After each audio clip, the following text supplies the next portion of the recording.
it's Julie again. I'm just calling to say happy birthday because it's your birthday on the 4th, and also, did you get any presents, and where is the chicken video? We are all waiting for it. Okay, that's all. Thank you. Bye-bye.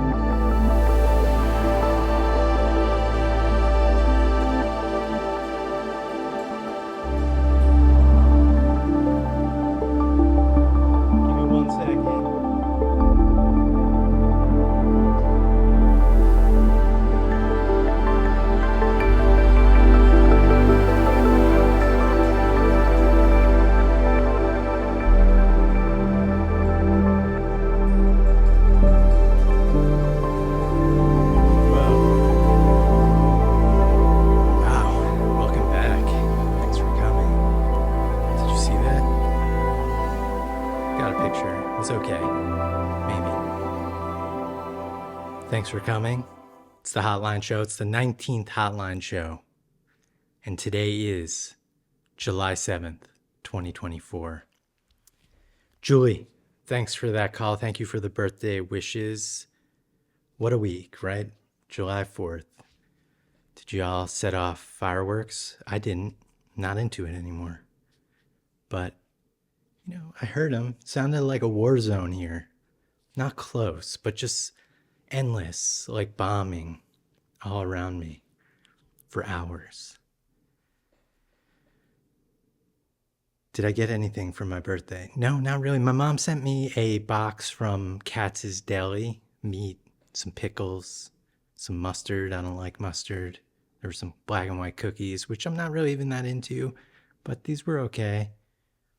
So I've just been eating meat. There was rye bread, but rye bread, probably the worst bread. The chickens, yes. We'll do something. I don't know why it's so hard for me to wanna work on a chicken video. Just is kind of annoying a little bit. I don't know. Maybe I'll get into it soon. I did roll some footage. I'll play it right now. This is Max. Got Jay, new birds. There's new and old birds. Do the slow motion one at a time, maybe a voiceover or something. I don't know. Maybe we'll get there. And you're right. It could take the channel to the next level. Whole chicken channel. I know it's popular. But I've said it before. It's like, do I want to exploit my chickens for personal gain? Maybe. We'll see. Thanks for that call, Julie. Let's take another call. Hey Night, Stuart here from Melbourne, Australia. I'm coming to you live from my darkroom. I have two questions for you. How do you consolidate your creative output when you're trying to juggle commercial work? And my second question, what are your thoughts on Bladerunner the movie? Stuart from Melbourne, Australia. Great to hear from you. In the darkroom. That's fun. I was thinking about that, like the craft of making prints in the darkroom and how you do that work and you get this object that you made, and how inkjet prints obviously don't have that same feeling, although they can, but the process, like I've been working on a lot of prints for an upcoming show, and there's just nothing sexy about inkjet printing. It's almost like it needs to happen in private and never be seen, but printing in a darkroom, it's sexy. Commercial work and personal work, how do you juggle it? I haven't been doing all that much commercial work lately, so I don't know, but I remember in the past, and I think in the past,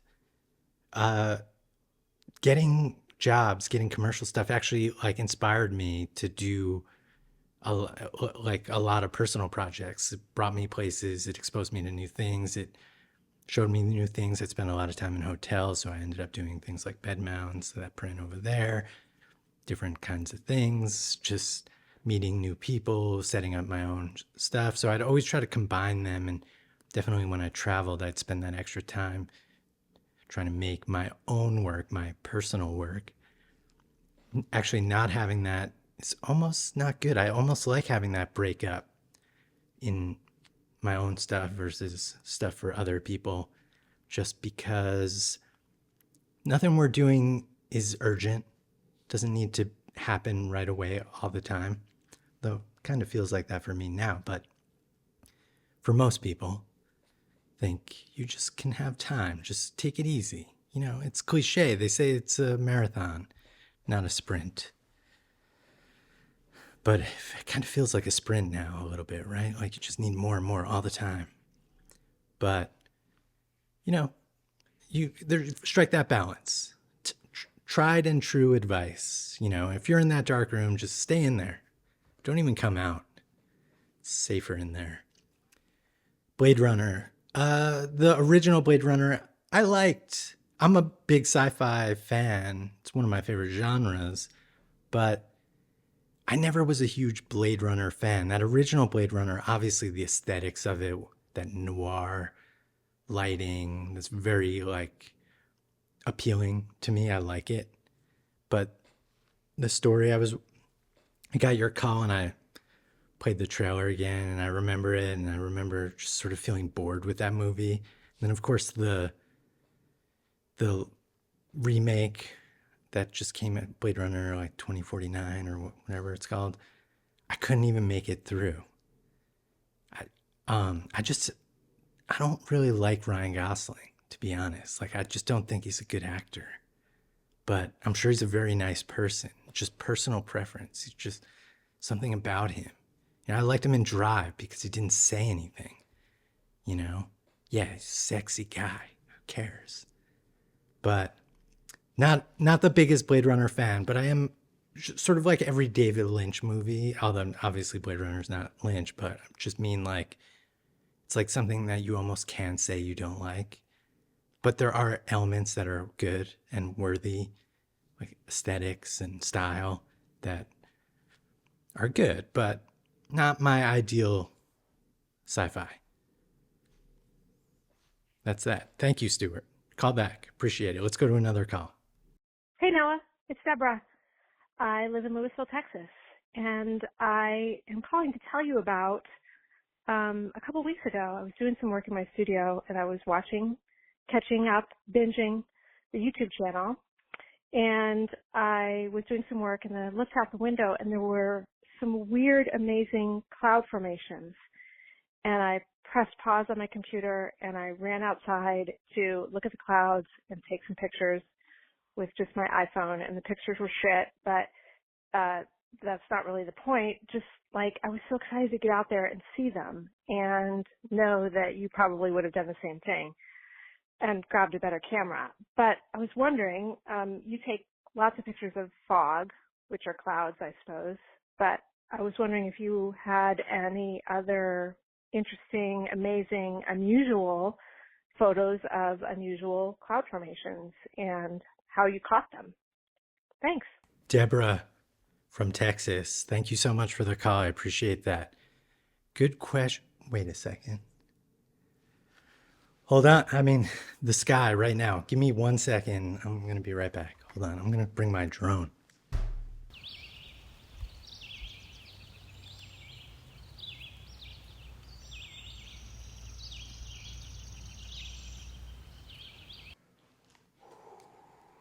Whoa. Wow. Did you see that? Just got that right now. Just perfect timing, recording, and then the sky's looking amazing. I'm glad I ran out and got that.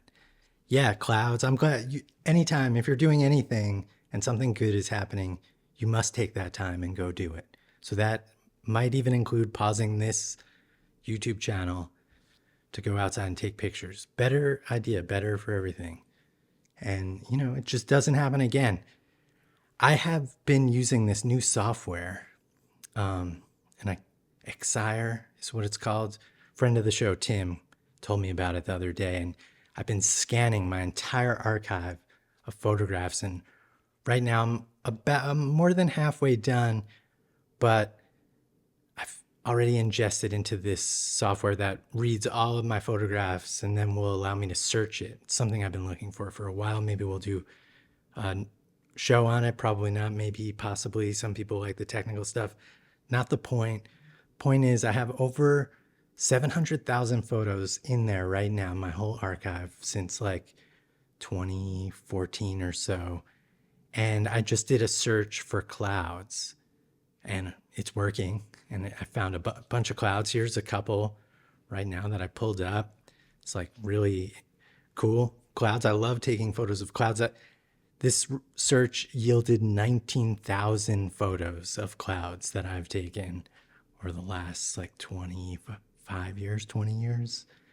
So yeah, a lot of clouds. I mean, I think clouds are best when it's red, the sky, later, sunset clouds. But clouds at any time can be good. There have been a few special types, like, I forget what it's called. There's a special type of orby cloud. I'll see if I can find one, and if I do, I'll put the name of that cloud. But yeah, great subject. I used to shoot a lot of clouds too because I was like replacing skies in Photoshop. I don't really do that all that much, but it's nice to have that archive of clouds to just put in and fake the sky. Sometimes nobody ever knew that I ever did that. And I've only done it like once or twice. 100 times, 1,000 times. Deborah, thanks for the call. Thanks for watching. Next caller. Hello, Noah. It's Peter from Germany again. I'm back with another question. It's Friday. At first, I watched Batman with Michael Keaton, and you were totally right. I changed my answer. He's iconic. Okay, so I go dancing quite a bit, and I know in the past you took a lot of photos of dancers. I especially love the ones of Robin, because she reminds me of a gazelle, in a good way. I was wondering, what music do you like to dance to, even if it's when no one's watching and it's just some swaying back and forth? I was just wondering. Okay, thank you. Peter from Germany, again, thank you so much for calling. Great question. Yes, of course, Michael Keaton is the best. It's amazing you know Robin. That said Orban. Misinterpreted your accent. You said Robin, it said Orban. My bad. Sometimes it makes mistakes and I don't catch it. I could fix it, but I won't. Yeah, my friend Robin, who's a choreographer, dancer. Amazing you know that. Just, wow. I wonder who you are. I don't know. But you do know a lot about my work. We did a lot of great projects together. I sort of miss doing shoots with her. Just like everything, there's things go on doing it. We probably did work together over 10 years and then stopped. It's okay. People do different things. I don't really, well, not true. I do dance. Check this out. Hold on. I'm going to dance.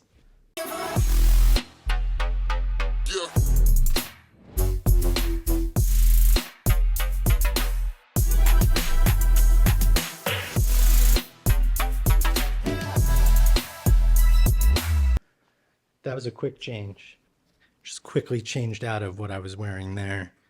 Yeah, just get down sometimes right over there. I have a playlist on Spotify, even though I am about to move away from Spotify. I go to iTunes. I pay for too many things. I'm trying to consolidate. But I do have a playlist on Spotify called Music for People Looking for a Good Time. It's a lot of just party music, you know, some hip hop, some electronic stuff. I don't know. I don't really like to go over, you know, list off things, but maybe you can find it. Maybe I'll put a link in the description of what my playlist of music that to dance to. Really, for me, dancing is just like, besides that, it's like I go like this. And then that's my dancing. So, but I feel it. Sometimes I wish I could have been a musician, a drummer, get the groove, but it never really clicked with me. I feel like now I understand it a little more, but when I was younger, I tried to play some music and I never really got it. Like, I just couldn't speak that language, but I can feel the language. I can understand it on an emotional level, not on a physical level. Peter, thank you for that call. Call back. I know you will. Last caller. Hey Noah, Peter from Texas calling again. I wanted to call and just respond to your answering of my question last week and say thanks for the really generous thoughts and words about my work. It means a lot coming from you. I know your personal work and your professional work fairly well, so know that you've shot a lot in similar space, and your opinion just means a lot to me, so I really appreciate that. I think I just experienced quite a bit of burnout during the pandemic as work was like really ramping up and I was traveling a ton for shoots, and then that coupled with the sort of digital art craziness that we were both a part of, just had me straddling two worlds, I think. But anyway, it's really helpful to hear your thoughts. Moving on, happy birthday. I saw on your newsletter that your birthday is this week, and loved seeing that you were able to find fireworks that allow you to pursue your interest in the visuals without the stress that comes with the noise. What better birthday present? Anyway, I thought I'd have a follow-up question to your last response about building your space last week, and I was curious, as you first moved out from the city to a more rural area, what some of the surprises or biggest challenges were for you. I saw your post today of a black bear running across the road, and I'm sure seeing black bears regularly was a pretty surprising thing. So I'd love to hear your thoughts on that. Anyway, thanks again for doing this. I'm sort of loving the absurdity of the call and response, kind of like chainmail like correspondence that this offers. Anyway, thanks again. Keep it up. Have a good one. Happy birthday. Peter from Texas. Again, thank you so much, Peter. I appreciate you calling back. And that question about moving up state away from the city, and what are the surprises and challenges? Well, good. I mean, that's a good question. I guess like one of the challenges, I think, at least initially, was not having literally food delivery available at any time of day. I miss that. I still miss that. The food from the city and the choice and not having to cook all the time. So that was a bit of a challenge to sort of get used to, just having to collect the food that I'm going to eat and make. And it's annoying. I mean, I find cooking to be annoying. I prefer it to be made for me, and then I don't have to clean up and stuff like that. So that's a main challenge. I mean, other than that, I don't know. Well, I think another challenge might be that when you are in a rural-ish kind of area, it's hard to find people to do stuff. So everything just takes so long. Like I'm trying to get a dangerous tree taken down, and just, I don't want to say nobody wants to work, but it almost feels like that. And I get it. I get it as someone who doesn't want to work. I mean, I'm willing to pay. A lot of the times it's like, I'll fucking pay. Just show up. And they don't even show up. So, I mean, that's a thing. That's the challenge. That said, when I lived in the city, I didn't really even have to deal with all of the things, the landlord kind of things, the owner type things. Because if I had a problem in the city, I'd call the landlord, they'll fix it. It wasn't really my responsibility. But now it's all my responsibility. It's funny, probably the first month or two after I moved in, all of a sudden the heat didn't work. And then I realized I had to actually call and get it delivered. So I had to set up an account. Things like that, just like little things you don't know you're supposed to do. Usually people will tell you, they give you a checklist of things you should do, and that one slipped through the cracks, I guess. In terms of surprises, it's funny. I think it's just, what surprised me is how unaware I am and was of just nature and like the things that happen around me. I don't know, for the first 30 years of my life, I was just completely oblivious to how sort of the world and nature worked. And I'm not the world in terms of like the outdoors, just plants and animals. And, we learn about these things. We've seen them. We know. I'm looking at 2 deer outside my studio right now. I learned about them. I didn't know. You see deer. It's like a deer. Now I know about them. And just plants, how they grow and how they change. And this is like, almost seems like obvious stuff, but I don't know what I was doing or what I was preoccupied with when I lived in the city. I guess it was just like work and having a career and trying to meet people and do stuff like that. And I just had sort of no interest or awareness of how just things work in real life. I don't know. I mean, that it surprises me every day, and just like just endlessly fascinated by the things I can just find outside here. And I just think it's so special. And it's also really upsetting to me simultaneously, because I feel like I wasted so much time not fully understanding things. So I'm trying to make up for lost time. And I mean, I guess at the same time, you're never too late to come to this. It comes with birds. I was watching, we went through old video footage, and I play it back when I'm outside. I hear the birds in the recording, and they were just bird sounds, just bird, generic. But now I hear it, and it's like, oh, there's literally a cardinal right there. I had no idea at the time, but now I do. And now that's one of the greatest things, is getting into bird watching and photography just in the last couple of years. It's like a 5-year hobby now. Pro. I'm almost pro bird photographer. I was watching some pro bird photography people on YouTube, and I will never be like that ever. And also, I think they just give really, well, I wouldn't say it's bad advice, but it's just generic advice. I guess I'm just not a teacher. I'm like one of these people who's just like, you fucking figure it out. Like this isn't your question. Sorry.